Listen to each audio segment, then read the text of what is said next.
Salut les ketos! Allô!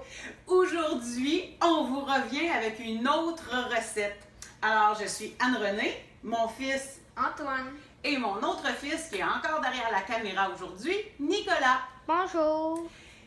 On a choisi de vous faire une nouvelle recette. Quand on fait le CETO en famille, c'est bien important d'avoir quelques petites douceurs pour ces petites bébites-là. Ouais. Hein, Antoine? Ouais, je suis une vraie bébête à sucre, moi. Ouais.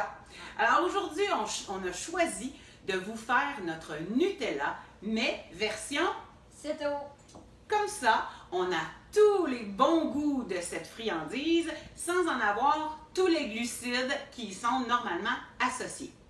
Alors, on commence tout de suite en vous présentant les ingrédients. Tu vas nous faire ça, Antoine? Ouais. Allons-y! Allez, Antoine, nomme-nous les ingrédients dont nous avons besoin. Alors, on a 200 g de noisettes. On a 60 g de chocolat noir 90%. Et nous avons choisi le Lindt. On a 40 g d'huile de noix de coco.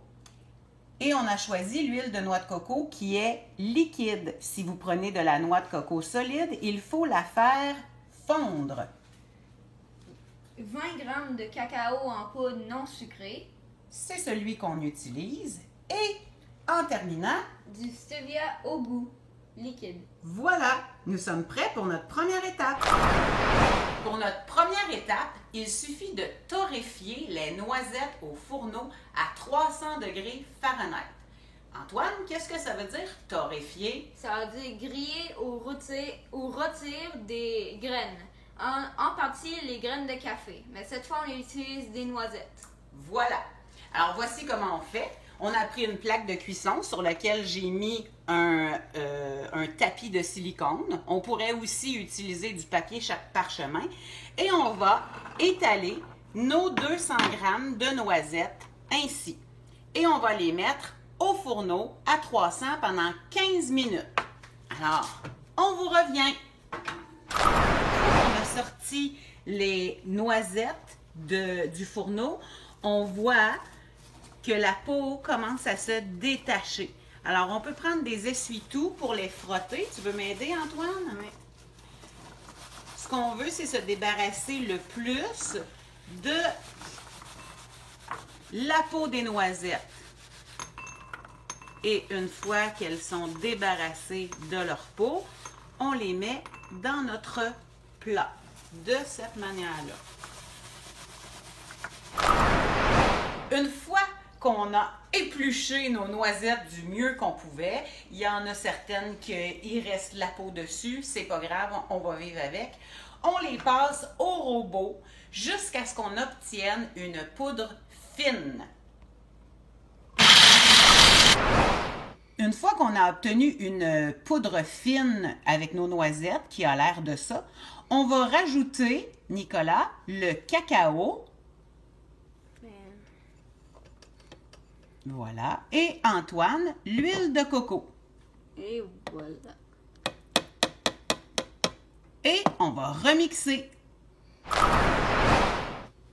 Une fois qu'on a rajouté l'huile de coco et le cacao et qu'on a bien remué avec le robot, c'est de ça que ça a l'air. Et on a préparé notre bain-marie avec notre 60 g de chocolat noir dedans. Lorsqu'il sera fondu, on va l'incorporer à notre autre mélange. Alors, une fois que notre chocolat est bien fondu dans notre bain-marie, on va l'incorporer à notre mélange. Ici.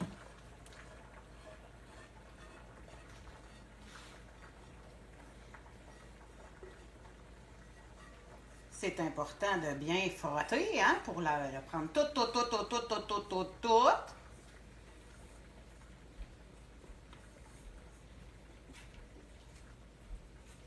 On a aussi pris le temps de mettre notre stevia dans le chocolat et on va remixer. Voici le résultat une fois qu'on a mixé tout ça. On a ajusté le goût en rajoutant du fruit des moines pour le petit goût de mes enfants. Et on a rajouté un petit peu d'huile de coco parce que je crois qu'il y avait plus de plure de noisettes et ça a fait beaucoup plus texturé cette fois-ci. Donc, il suffit d'ajuster selon vos goûts. Une texture plus compacte, vous pouvez la garder au frigo.